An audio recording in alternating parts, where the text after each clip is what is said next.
Welcome to the Karen Kenney Show. Hey, you guys, welcome to the Karen Kenney Show. I am super duper, big stretch, super duper excited to be here today and to chat with you for a little bit. So however you got here, whoever you are and however you got here, you might be here of your own free will. You might be a loyal listener. And if that's the case, thank you so much from my heart, from the bottom of my heart. I appreciate you so much. You might be here because somebody sent you a link and they're like, hey, almost like it feels like there's going to be a quiz later. Hey, listen to this. And then they're going to ask you, did you listen to the show? Did you listen to the show I sent you? So if you're here because you want to be here, or you're here because your mother's listening to this in the car, driving around, like driving you to school or whatever, either way, I'm happy to have you here. And I'm happy we're going to spend a little bit of time together. I have no idea what I'm going to call this sucker. This is going to be up to Erron, my podcast team member, to help me figure out what the title is going to be, because it's going to be too long. But it's somewhere in the ballpark of this, figuring it out versus feeling it out.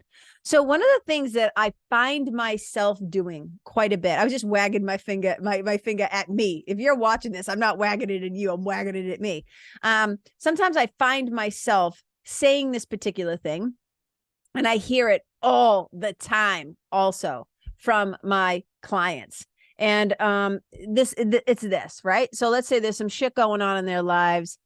There's some stuff that's coming up. There's some decisions that need to be made. And it could be in their personal life. It could be in your business. It could be having to deal with your kids or your marriage or like whatever, your finances. And it's like some shit's going down. Or it could be a good thing, right? There's opportunities that are happening. So it doesn't mean it's always bad, but something's going on. Something needs to be decided or done or whatever. Need your attention, right? And we'll say this thing, we'll go, I just need to figure it out. I just need to figure it out. I'm going to figure it out. I got to figure it out, right? And in those moments, I'm like, look, I am a person who has spent a good deal of time, like from the neck up, right? Like up in my head. I can go right up into the intellect and go right into my reasoning and go right into like, trying to use my brain to figure it out and to move all the little pieces around and use the little facts in my brain, right? To get a solution to something.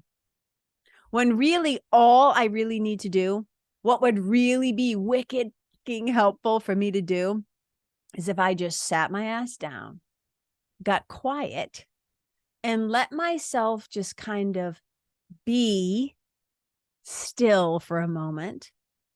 And instead of going up into the brain and trying to do some mental gymnastics and figure it out and stress about it and worry about it and contort, right? Cirque du Soleil myself into some solution, I could just slow down, go within, tap into, and there's 1,000 names for this. Call it spirit, call it Holy Spirit, call it the inner teacher, call it intuition, call it gut instinct, call it spiritual team, call it the inner wise advocate, call it I don't care what we call it. I do know that there's an intelligence that lives not just in your mind, not just in your brain, but in your body. Like there's so much wisdom in your heart. And there's so much wisdom in your belly. And we sometimes call these the 3 brains in the work that I do. And that's a story for another day. But I want to say this, we really just create so much stress and pressure and anguish and thinking like, I got to know the answer and I got to figure it out and I got to do it now and I got to da. And I'm like, whew. Like, let's just take a fucking breath, man. Let's just like hit the pause button. Let's just hit the pause button and take a moment and allow ourselves to feel our way through a thing, to check in with the body. Now, I will say this, right? I don't believe that we are these bodies.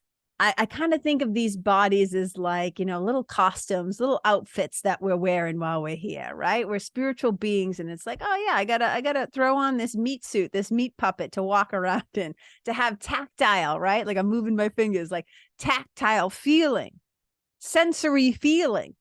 right? To like kind of navigate the world and have experiences and have relationships and be able to see things and smell things and touch things and hear things and have the experience of being human. It's very fascinating and interesting, right? But I don't think we are these bodies. I kind of think we borrow these bodies. Like maybe that's a way to say it. Oh, but I will say this. I do think that the body is a really good communication device. I think the body senses when there's danger. So it has good external, sometimes good, sometimes external. Like it can tell the energy in the room has shifted. The temperature has shifted, right? There's some bad vibes. There's some bad juju. There's some bad stuff that's like happening, right? So it can detect and sense things. And it also has a pretty good like inner awareness system. Like, ooh, my tummy seems upset, or, oh, I'm clenching my jaw, or like whatever. But either way, the body is a really interesting, I think of it like a compass. I think of it like a compass that can tell me, right? Like the direction that I can possibly consider or take by feeling into. So let's give an example.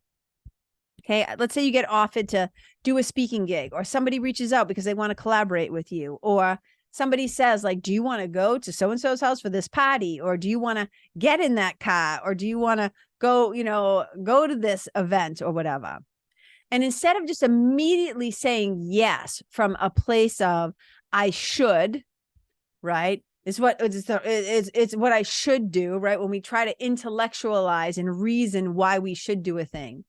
And a lot of times the body will say no, but then the mind overrides the gut instinct. The mind overrides the wisdom there, and it tries to intellectualize it because it figures it out, right? And maybe it figures it out. It's because like, oh, well, if I go and do this thing, then I might be able to meet this person, and I might be able to ask this person, I might be able to make some money, or I might be able to do this thing. Whole time your body is screaming like, no, no, no, no, no, no, no, no, no, no. And then the mind goes to business figuring shit out. And I'm like, your body has already felt that out. Like your body has already like, raised the red flag. It was like, hello, danger, Will Robinson. We might want to just slow our roll and hit pause here and consider that maybe this isn't the best thing to do. And I think that, and especially in business, I see so many people saying, like, you can't run your business from your emotions. Like you can't be making emotional decisions, right? And I'm like, look, I kind of get what they mean. I understand what they're pointing to, like that you don't just want to be like letting your emotions run rampant. And so you're making these impulsive things, or like, on days when you're having a down day and sad, like you're just like, fuck it and burn it all to the ground. I understand. But I think we also do a disservice when we don't trust the wisdom in the early, how like when there's going to be not a fire, because when we know like a storm is coming, like a tornado is coming, right? Or a hurricane or whatever. And, the news stations are like, hey, like winter weather report or whatever, right? Like, hey, there's an alert, there's a storm coming, there's a winter weather alert or a flood warning or whatever.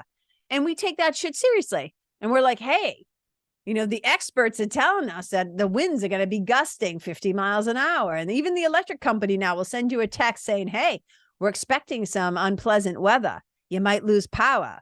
We get all these, crews coming in to like help out. I think the body does the same thing. I think the body sometimes gives us an early warning system. And it's felt some shit out. And it does it through the subconscious mind.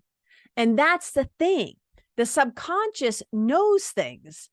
The subconscious is the realm of like the imagination and creativity and memory and sensory experience. And it remembers shit in a way that the front part of your brain, the conscious, like, we do. I mean, I talk about this all the time, like 95 to 98% of everything we think, say, and do, it comes from the unconscious. So something will bubble up and we'll feel it and we'll be like, ooh, I don't know. I don't think I want to take that event. I don't think I want to be associated with this person. I don't think I want to, blah, blah, blah, do the collaboration or do the thing. And then the conscious mind, right, comes on board, that rational mind who's trying to work an angle and figure some shit out. It's like, oh, I don't know. And it makes you second guess that intuitive wisdom. Maybe that spiritual hit that you got from that, inner teacher, from your inner knowing, from that divine intelligence. And we don't trust it. And this is why it's really important, I think, to have a DSP, to have a daily spiritual practice, to spend some time with yourself. And I'm not saying that all DSPs, and because I said, like, let's slow down, let's sit down, let's like whatever. I'm not saying all meditation and all prayer and all spiritual connection work, right, has to come from a seated position. Because I can tell you, I'll be having some talks with Jesus when I'm running some days, right? And when I'm outside and I'm physically in that flow, when I'm just with my body and in motion and with my breath, right? Meditative states can happen in a lot of different ways. It's why you get really great ideas in the shower sometimes. There's a combination of things happening there. Why sometimes I say I do my best thinking when I'm driving, right? When I'm just kind of like doing the thing. And why a lot of people, when they're running, like they go out and they run, and while they're just in that pattern of like feet hitting the ground, right?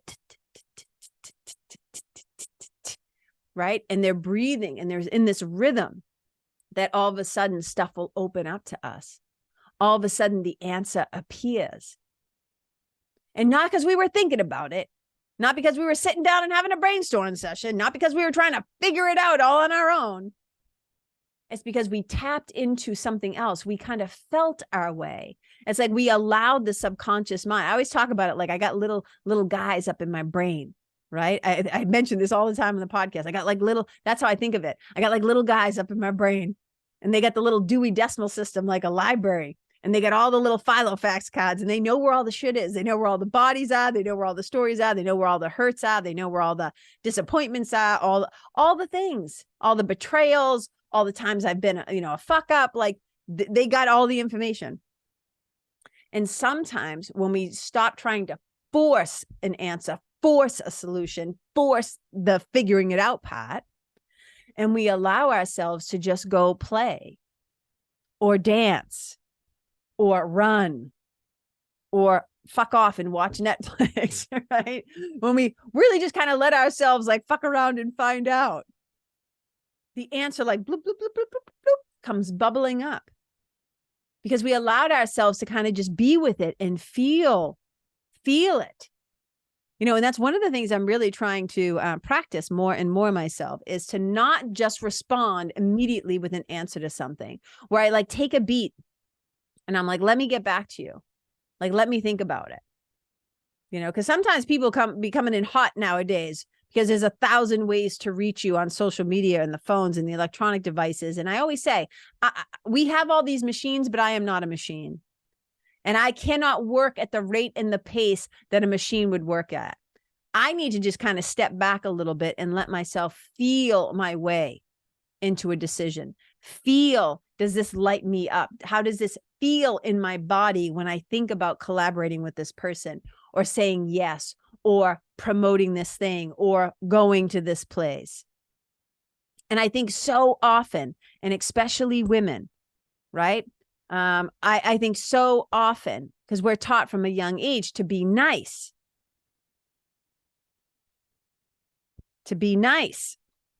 And so we try to do all these mental gymnastics to like try and figure out like, how can I do this? Or how can I say no? Or how can I, but if your gut instinct just comes up and is like, nope, like, like full-bodied yes or full-bodied no, like, I really want to encourage us all to start trusting that even more and more and more and more.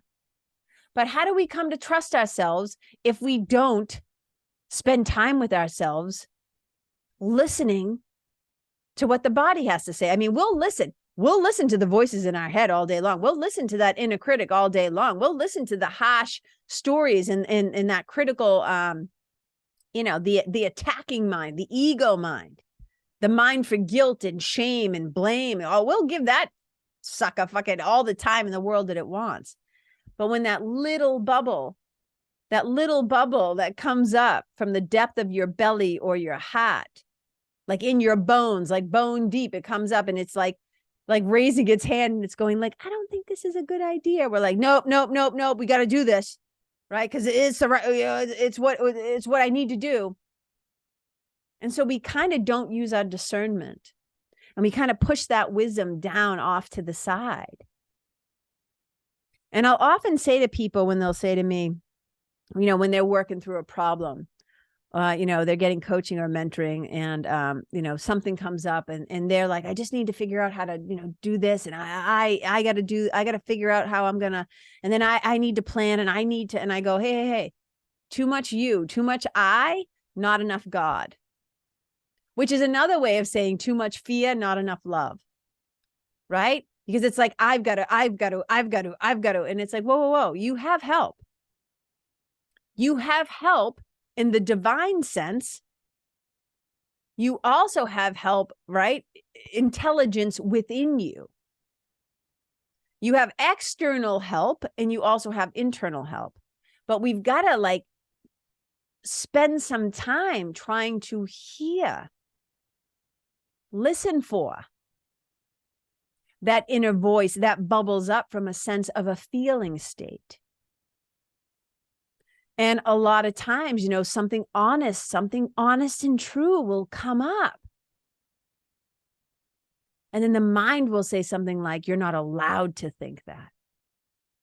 You're not allowed to feel that. You're not allowed to say that. That's wrong. That's bad.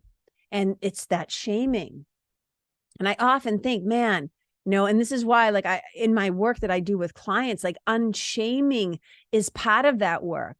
I've learned from a brilliant teacher, David Bedrick. If you don't know who David Bedrick is, go check him out.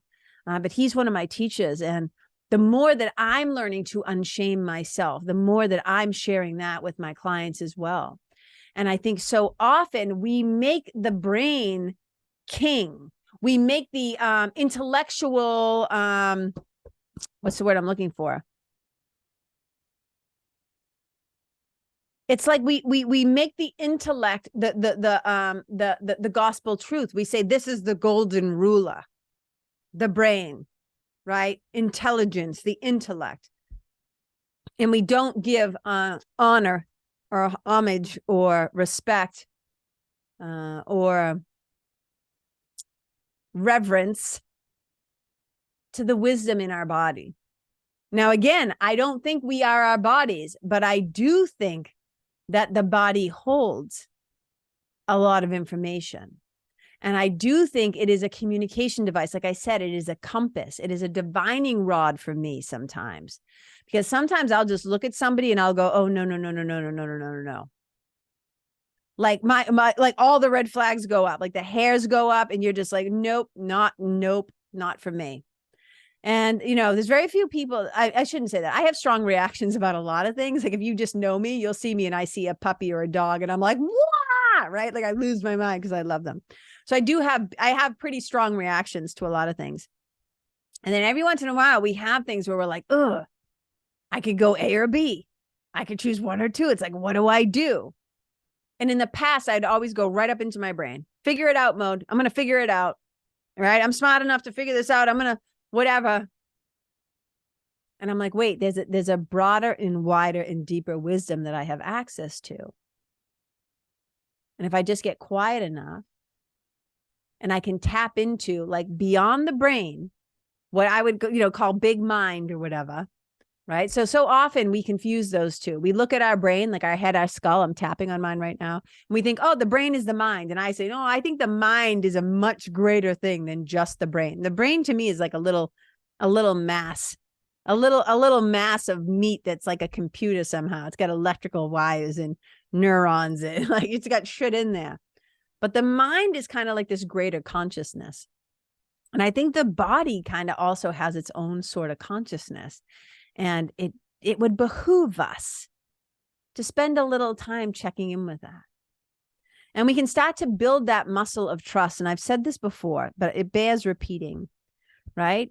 So you can use it by just little decisions each day. You ask yourself little things like this, and I'm being dead serious. Do I feel like having oatmeal this morning or a protein smoothie? And then you wait and you tune in. You get quiet. You listen to your body. You see what comes up. Okay, I'm going to go with oatmeal, right? Whatever. Do I want to wear the red shirt today or the blue shirt today? And then just see, how do I feel?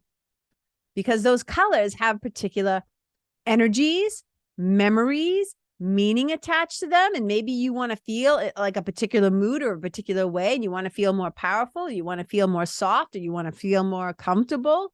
And then you listen to that. And then you can follow that and trust that. And you start to entrust, right? That you do know what you want, and you do know who you are, and you do know what lights you up, and you do know what you love, and you do know what you don't like and who you don't like. And oh my God, KK, we're allowed to not like people? Yes, because here's the thing. You can love everybody, right? Everybody, humans, animals, the trees, nature, fish, the furries, all of it, brothers and sisters. Animate objects, inanimate objects, like this highlighter I'm holding up, this yellow highlighter I'm holding up, tapping it on my desk, right? This is like brother pen, brother highlighter. We can be in relationship to all these things. And we can have appreciation and extend compassion to people, animals, whatever. It doesn't mean we want to have lunch with everybody. Some people are going to have personalities and maybe certain core values or whatever that don't resonate with you. And you don't have to like everybody. I would encourage that we are kind to each other, that we are patient with each other, that we try to give people the benefit of the doubt. But we'd be full of shit if we just walked around like, I'm not a Jesus status, right? Like I still have preferences. There are still people that I'm like, yeah, no, I'm all set. I'm all set. You know what I'm saying? And that I just accept that. It doesn't make them bad. I'm sure they have 1,000 people who love them, but for whatever reason, like it doesn't vibe with me. And vice versa. I'm sure, I have no doubt, I can name probably right off the top of my head 5 people who like want nothing to do with me. And like, that's okay. Like, seriously, that's okay. Because it wouldn't be true if we pretended otherwise. But I just have to listen to the visceral feeling that I get in my body. And I trust that. And again, it doesn't mean that opportunity or that, podcast or that person is quote unquote bad. It just might not be for me. And if I try to do it the logistical way, using the long division, using the math and figuring it out, using my intellect and not listening to the intelligence of my body, there are going to be times where, I know that there is double amen hands, you guys. If there was a time when your intuition, your gut instinct, your spiritual team, your inner knowing, whatever you want to call it, threw up a sign, threw up a red flag. And instead of heeding the warning of the red flag, you took that like the bull, and I fucking hate bullfighting. First of all, let me just say that before I even use that example. I think it's atrocious and obnoxious and horrible. And it's just ridiculous. And I don't care. I don't care how long it's been a part of somebody's culture. It's a cruel and mean and awful and vicious sport. But I will say this. You know how they say, oh, the bulls see red and they charge towards it? Yeah, some people do that with red flags. They see red flags as like green, like go lights. They're like, oh, red flag means go, green, right? It's like, no. Because that's what happens a lot of the times when we don't trust ourselves. Or we don't want to see something or somebody for what it is. And that's a whole other episode I'm going to do on the truthy truth. Note to self. I should write that down. Note to self. Finally do that episode on truthy truth. But here's what I want to say. All of this, you guys, is just to encourage you to once in a while take the elevator down out of your head and stop on the 3rd floor and then go down a little bit lower, go down to the 1st floor, right? Drop into your body, go down to the basement, if you want to call it that, and just look at the foundation of a thing and feel it out. So get quiet, you breathe, you can ask yourself the question. And sometimes, let me put it this way, sometimes we don't always know, right, what we want to do, but we definitely know what we don't want to do. So you can play with that as well. So let's put it this way. Let's say you get invited to a party and you're like, oh, I don't really want to go, but if I don't go, my mom's going to be mad at me, or my sister's going to get her panties in a bunch, or this one's going to burp, burp, burp, burp, burp, or I should do this. I should, as soon as you start hearing the shoulds, just fucking run. But I should do this, right? So now I always do the caveat. I'm not saying there are going to be times when the right thing to do, perhaps like go to the funeral, say you're sorry. Like there are going to be times when you may not want to do the right thing. But you know what? Suck it up and go do the right thing. You know what I mean?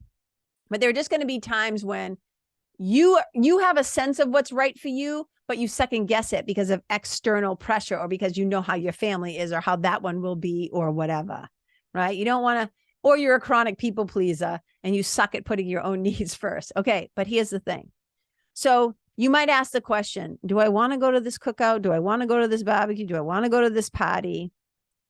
And you're like, I don't know, like I could make an argument for it or against it. Burr, burr, burr. And just double minutes, just laugh right now at yourself if you've ever had this conversation. Then you can ask the opposite question. You say, well, how would it feel to just stay home and spend time with my sweetie, or spend time with my kids, or spend time with my furry kids, or go for a walk? Or how good would it feel to just, spend some time writing my book, or taking a nap, or like whatever. Now, again, I'm not saying be an irresponsible like asshole. I'm just saying, when you say, how would it feel to stay home? And you feel your whole body get bubbly and light, like your whole body starts to light up and you're like, oh my God, that sounds amazing. There are clues. There are little divine breadcrumbs that are always being dropped. We are not here having to quote unquote figure it all out on our own. We do have, right, compasses within us. We do have longitude and latitude of feeling that says, ooh, I don't really like this. We have also thermostats. Ooh, when I think of that, I get hot. Like, this is good. I get fired up. This is good. Ooh, when I think about that, I get ice cold. I'm like an iceberg. You will not move me. However you want to do it. This is part of knowing yourself. But I think we do a disservice when we only live from the neck up and we live in figure it out land.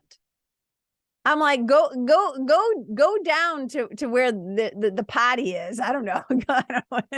Go downstairs, right? Check out what the not just what the brain is feeding you, right? Not just what the old stories in the old expectations and the old conditioning in the subconscious mind is feeding you, right? Because that sucker can work in your favor, but it can also, right, through patterns and conditioning, keep you held back. So we need the feelings of the body sometimes to throw up some new possibilities. Like, ooh, when I just smelled that or saw that or thought that, I felt this clench. I felt this repulsion. I felt this fear. Well, what's the intelligence underneath that fear? What's the intelligence underneath that shame? What's the intelligence underneath that craving? What's the intelligence underneath that resistance? Don't just try to figure it out. Feel it out. And then just be amazed at what you discover about yourself. When you allow yourself, right? I say this all the time. Mary Oliver, the great poet, and she has that line, I think it's in Wild Geese, when she says, just let the soft animal of your body love what it loves. This soft animal has so much information in it. And again, I'm not saying be impulsive or just follow your emotions all the time. I don't just mean that. It's like, but listen to how your body responds when you ask it questions, when you ponder a thing, when you get curious about something, when you wonder, how would it be to, and then follow that wisdom, see what happens. And when you really feel like in a kerfuffle and you can't get the fuck out of your own way and you're spinning your wheels and you're starting to become really neurotic and you're making yourself anxious and stressed and overwhelmed and exhausted, there's tools for that. Right. And that's the stuff that I work with my clients, using these different tools and techniques to break up these patterns that we go into when we go spiraling. It's also when it's really great to have a coach or a mentor or somebody you trust. And whether that's your sweetie or a friend or a girlfriend or, whatever, a coach, whoever it is. right? A therapist, somebody that you can reach out for to get sound advice, but somebody you trust, somebody who has your best interest at heart, like somebody you really trust and believe has your best interest at heart. And then you can weigh what they say against your own first, because that's the priority. That's the most important.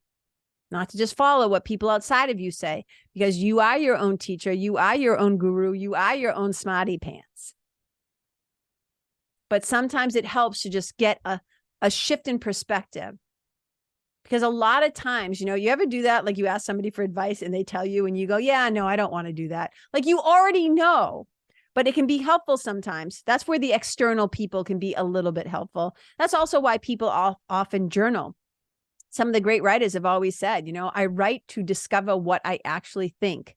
We can also write sometimes to discover what we actually feel. Somatic writing can be very powerful and very healing.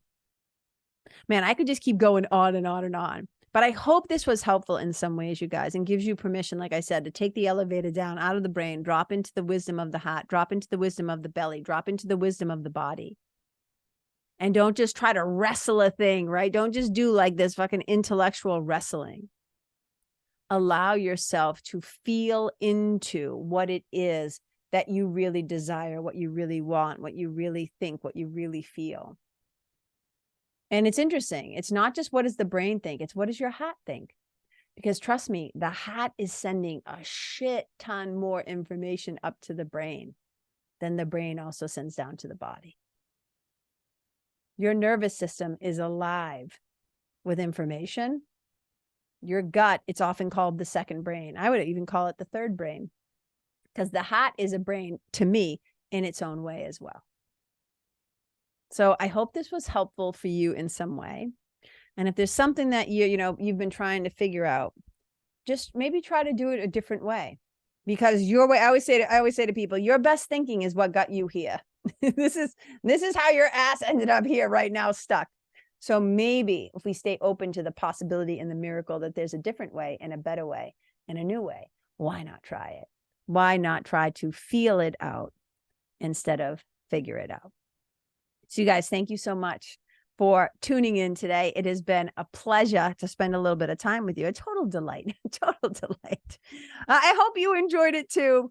And I feel like there's something else I should be telling you. Oh yeah, Storytime Hypnosis. You guys, I'm doing these suckers. And we just had the first one. We had like over 30 people. It was amazing. The feedback was fantastic. And we're doing another one on May 23rd, 2023, because I don't know when people are going to be listening to this. And so just get on my email list. If you're a listener, but you're not on my list, let's change that, because that's how you find out when all the cool and fun stuff is happening, right? So you just go to KarenKenney.com/sign up. And you're going to get put on the list, and you're going to get my weekly newsletter. You're going to find out when this podcast drops every Thursday. You get a little email with the link to let you know what the show's about, what's happening, which is super duper fun. And then I also send other emails throughout the week. Sometimes I just tell a little story. Sometimes I invite you into, an experience. Sometimes I'm selling an offer or something I got going on in my business. But I would love to have you a part of that community as well, not just listening here, but also being invited and a part of my more constant in touch world, and more consistently as well. I mean, this suck has been consistent. Oh my God, that's what I wanted to tell you. Speaking of consistency, you guys, I accidentally, when I was scheduling out, not this podcast, but last week's podcast, when I was scheduling that sucker out, I went into the hosting network and I saw the download numbers and I was like, holy shit, the little show that could. I'm like, this little weirdo with this little weirdo show, the Karen Kenney Show, just officially surpassed 100,000 downloads. And look, I know compared to some wicked big shows, right? Like these numbers like may not be that impressive to a lot of people. But for me over here, trying to bang this sucker out week after week, 4 years in a row consistently, that the fact that over 100,000 downloads have happened, like that to me is just like so much fun. So I'm celebrating that. And I hope you'll celebrate it along with me, because it couldn't have happened without you. You, yes, you right now, you who is listening, who hears my voice right now. I couldn't have done it without you, because the podcast downloads only happen if a human being like you says, yes, thank you, following my curiosity, want to listen to the show, gonna hit that button. So if you've subscribed to the show, if you've shared the show, if you've done a post about the show, if you've left a review or a rating about the show, if you have downloaded this thing, like I said, just thank you so much from truly the bottom of my heart. It means so much to me. I can't wait to see when the next 100,000 downloads come. I hope you'll stay with me on this journey. We're just going to keep going together and growing together, you guys. So wherever you do go, may you be a blessing to the people, to the animals, to yourself, to the environment. Wherever you go, leave the place better than how you found it. Bye.